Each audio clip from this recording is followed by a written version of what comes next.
What's going on, guys? Welcome back to RC Every Day. So, in my journeys here recently, been seeing more and more drifting, and I'm old school. You know, we put drift tires on our cars about 10 years ago, but they were all four-wheel drive, and we had no gyros and no anything, and it's not really drifting, apparently.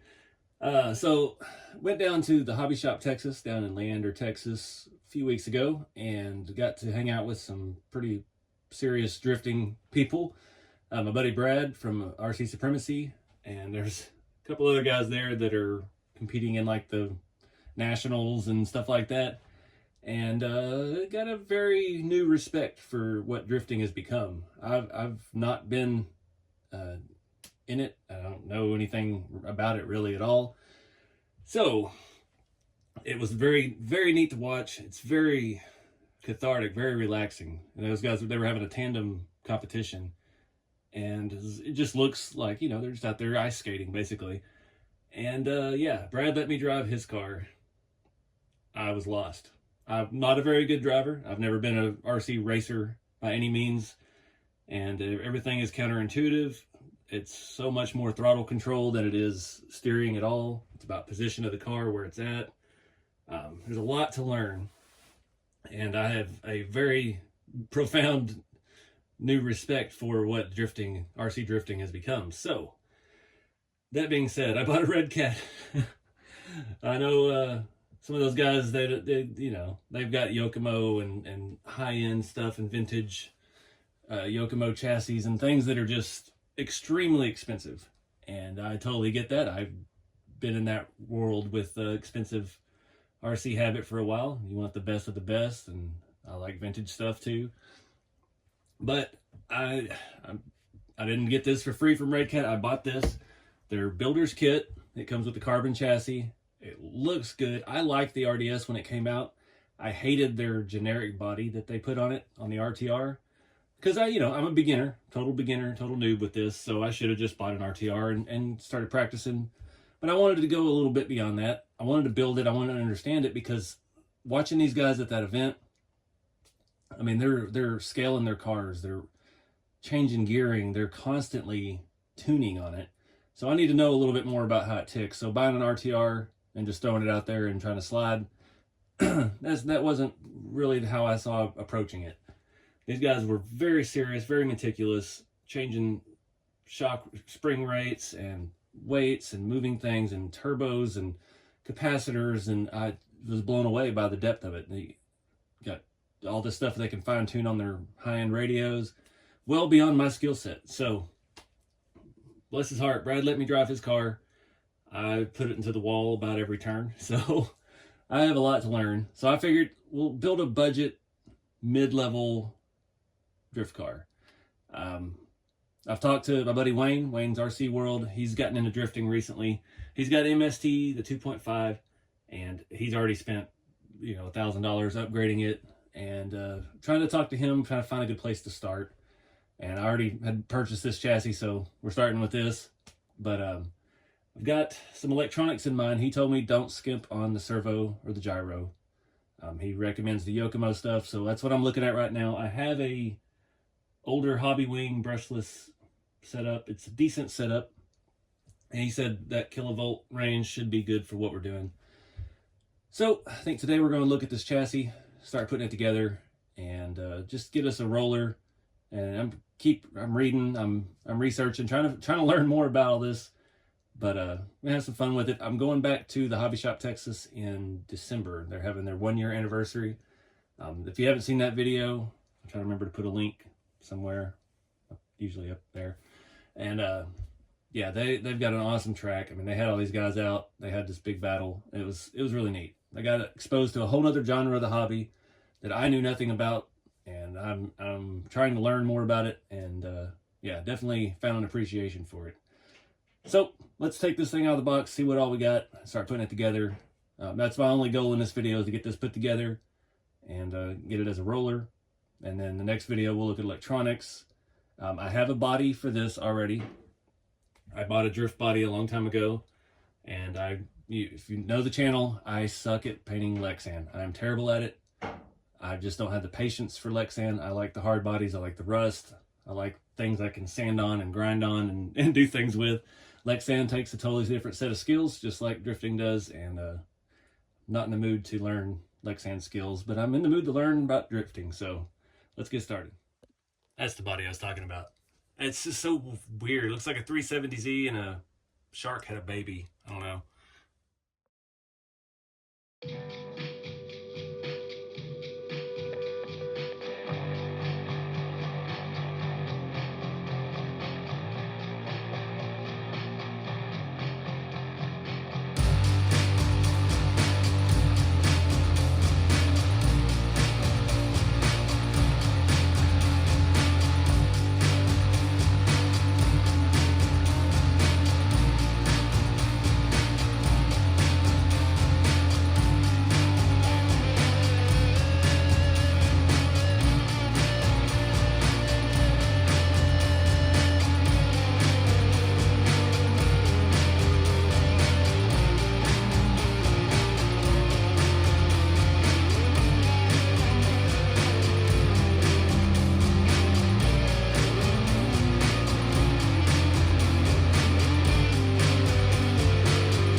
All right, guys. So, yeah, I'm really in uncharted territory.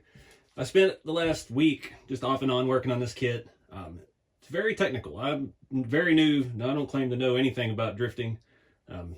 Like I said before, the one experience I had driving Brad from RC Supremacy's pro car was very poor performance. So I followed the setup that my buddy sent me for this chassis specifically. He knows it inside and out.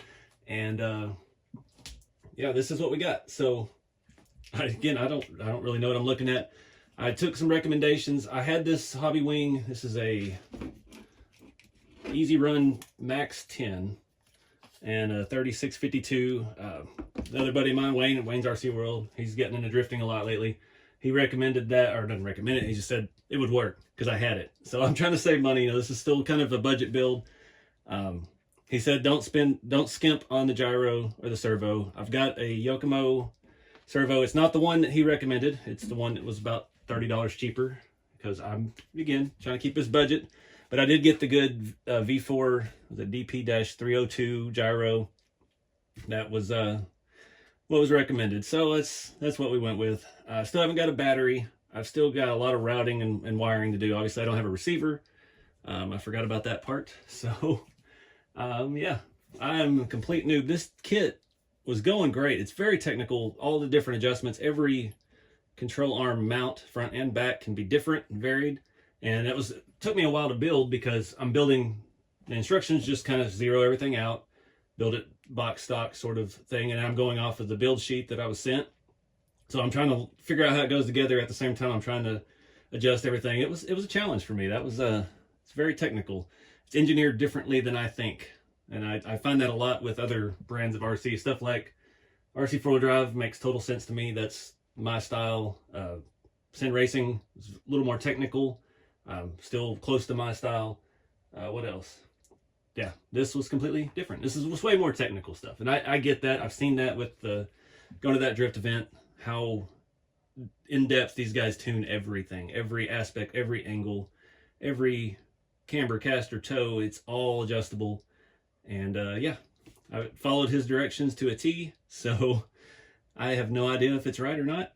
I won't know till I get to actually drive it and see how I do. I don't know, again, if this motor is really any good. I mean, it's a brushless, it's got a fan on it, and it's censored, and yeah, a bunch of things that I'm new to as well.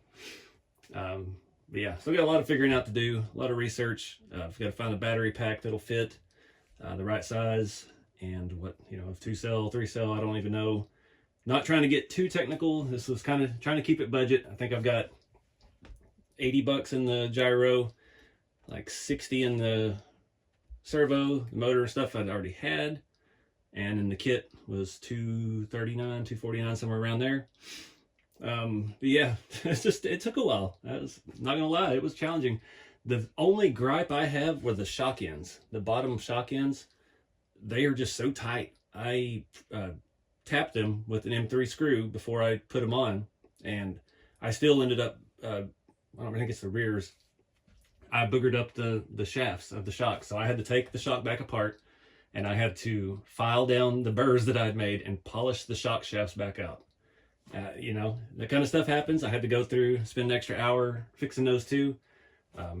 It's just, they're very, very snug on there, and something to look for. I'm sure there's a tool or something to make that easier. I'm not a big fan of putting shocks together, so I probably didn't go into it with the right frame of mind to start with, but the angle on this stuff is crazy.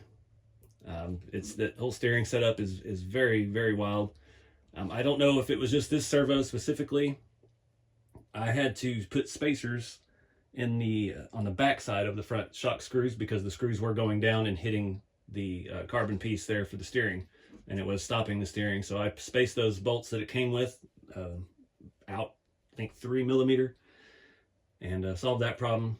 No big deal. This came with, these are the factory tire and wheel. I made a homemade press there with some smooth pieces of plywood and pressed them on, factory stuff.